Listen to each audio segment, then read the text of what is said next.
अस्सलामुअलैकुम नाज़रीन, JN news HD के साथ मैं हूं नाइला भट्टी। नजर डालते हैं आज की अहम खबरों पर।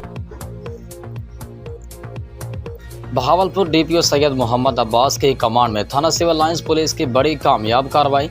ताजुर के चोरी शुदा 50 लाख रुपए से ज़ायद की रकम एक हफ्ते के करीब वक्त में बरामद। मुलजम गिरफ्तार। ताजुर बरादरी और सिविल सोसाइटी के जानिब से पुलिस को शानदार अल्फाज में खिराज तहसीन।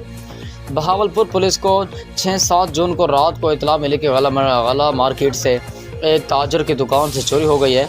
गला मार्केट में दौरान वारदात दुकान से लाखों रुपए की भारी रकम चोरी हुई। थाना सिविल लाइंस पुलिस ने फौरी मौका विजिट किया और मुकदमा नंबर 617/23 बजुर्म में 457-380 पे दर्ज किया। DPO सैयद मोहम्मद अब्बास ने मुलज़िमान की गिरफ्तारी और रिकवरी के लिए एक स्पेशल टीम तश्कील दी। थाना सिविल लाइंस पुलिस की स्पेशल टीम्स ने CRO डाटा, जियो फेंसिंग और जदीद टेक्नोलॉजी के इस्तेमाल से मुलज़िमान को ट्रेस किया।